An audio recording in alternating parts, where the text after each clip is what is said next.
You'll need your green paper, so you might as well get it out now. The green, this one. I want you to notice at the end of the first paragraph, under the first lesson, where it says, "So Solomon sat on the throne of his father David, and his kingdom was firmly established."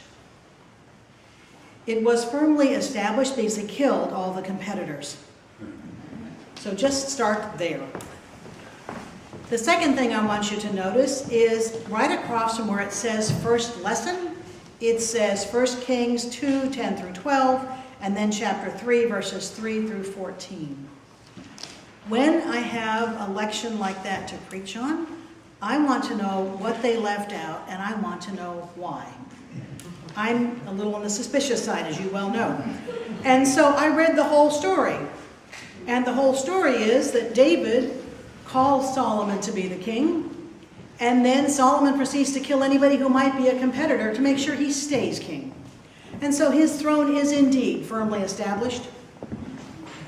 Now, if you look at the next paragraph, you'll see that Solomon loves God, walks in the statutes of his father David. He's being obedient to God just like David was.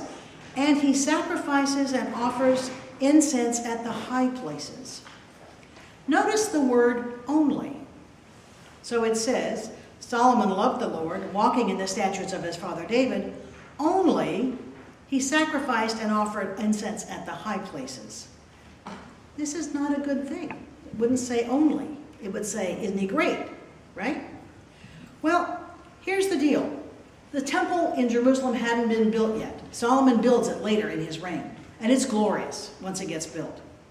And so there were still lots of places to go worship, lots of places that we would now probably call thin places, places where you knew the presence of God more fully than in your kitchen, for example.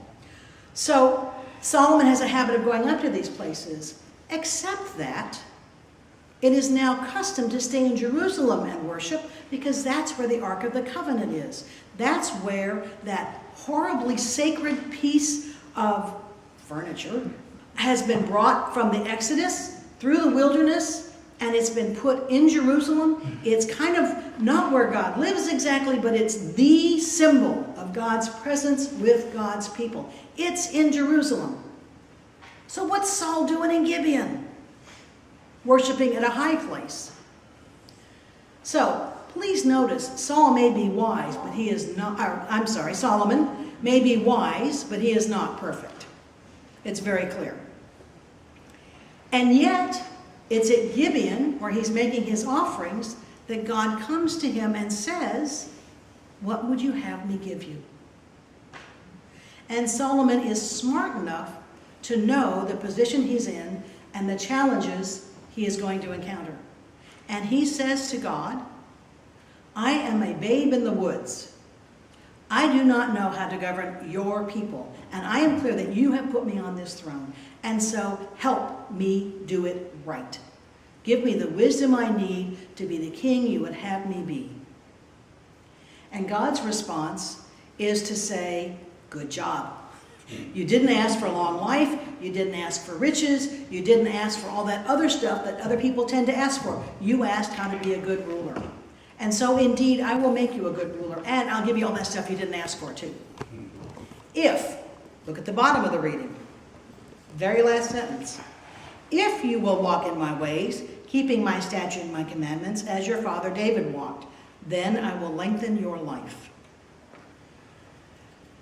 We've just spent several weeks talking about David and Bathsheba and sin and forgiveness and redemption. We know David wasn't perfect. We know Solomon isn't perfect. But we do know that they were doing their best to be faithful to God, even when they really, really messed it up. They were seeking the kingdom of God. And the historians who are writing this story, looking back, don't forget, looking back, they're writing the story, are honoring David and Solomon despite their frailties as people who sought the kingdom, who sought to be God's person, God's king for God's people. And so it's that wisdom that gets celebrated for Solomon. And we all know the story about the two women claiming to have the same baby, and Solomon's very clever and says, well, I'll just whack him in half and you can each take half home. And the real mom says, oh, no, you let her have the baby. Because the real mom would rather see her baby live with someone else than die. And so Solomon is very clever and says, obviously you're the right mom, take the kid, go home. So that's the story we know. That's the Solomon, the wise Solomon, right? So we have wisdom. We have wisdom. Now, I think traditionally, we think of wisdom as something we gain with age. We see someone who's young who says something clever and we say, oh, that child is wise beyond her years, right? We assume that you kind of grows as you have more and more life experience, that as you get more life under your belt, you're able to look back and to look forward at the same time, to have some idea about how you're going to make decisions. And then you also can see more than one possibility. With wisdom, you're clear that there's more than one way to accomplish just about anything if you work on it. There are different ways to make things happen. That's part of wisdom too. And then from wisdom comes discernment. Discernment is when we use our human experience and our wisdom and our prayer, and we look for God's guidance. We listen to each other. We weigh the words that we hear from other people in the light of Scripture and our own life experience, so that we have a whole lot of data to consider while we're figuring out what to do next. That's discernment. And we use wisdom and we use discernment and we make those big decisions in life, like selling houses and changing towns and doing that kind of thing. But we can use that same wisdom and that same discernment for all those daily decisions that don't seem big at the time. But when we look back, all of a sudden we go, wow, if I had known then how that decision was going to impact me, I would never have taken it so lightly, or I had no idea that was going to make such a difference, right? Wisdom and discernment. And we have the gift of community to do that kind of thinking and that kind of discerning. Because wisdom is not a solitary activity. You don't get to stand up and announce, I'm wise now, right? It just doesn't work that way. In fact, if someone calls themselves wise, I would be a little on the suspicious side, just to be honest. And I think discernment is not a solitary activity either. We have available to us people around us who care about us and who want the best for us, and we involve them in collecting their wisdom to make decisions. And so we have community activities. And the gospel takes us right to the next community activity, and that's the Eucharist. The words in the gospel, pull out your green paper. Other side. I am the living bread that came down from heaven. Whoever eats of this bread will live forever. I am the bread that I will give for the life of the world. We hear that all the time. And it is my flesh. That's a little more specific than I like to hear, frankly. I don't know about you, but he uses the word. I went through this week and I went, could you use the word flesh a few more times in this passage to make me a little more uncomfortable? It's in there over and over and over. Except that we use body and blood all the time.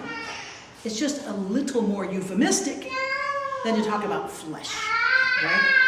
We know about other cultures in the past who have, when they killed someone, consumed blood or eaten an organ, a particular part, because they believed it gave them new powers and new strength.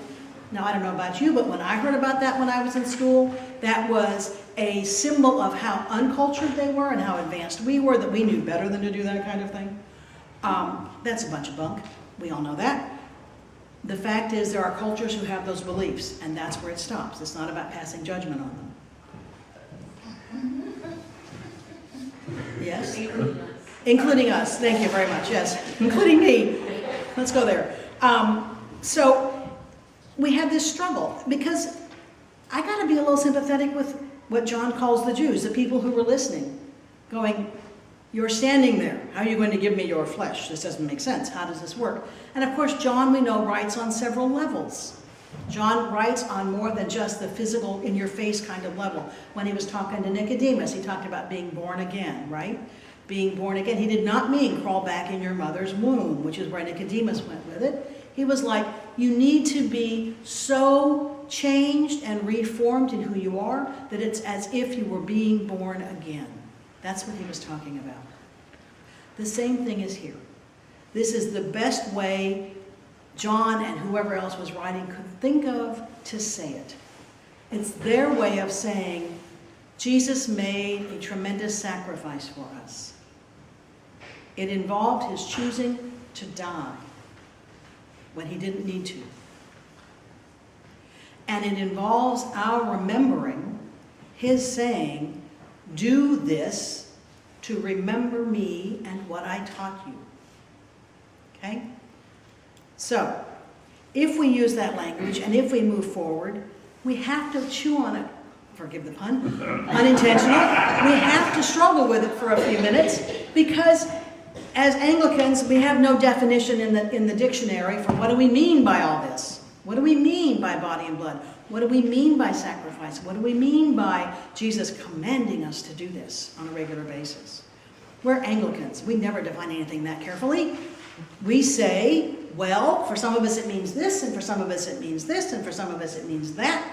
And you, as you live into your faith, will come to discern what it means for you. We do not make people follow black and white footsteps about definition, which can be helpful and frustrating. And this is one of those places. When we have communion at this table in a few minutes, we will pray in our little white booklets about the body and blood of Christ. We will take plain handmade bread. We will take commercially produced wine. We'll put them on the altar. We'll give God thanks for those things. And then we will ask God to do something to that bread and that wine that makes it special.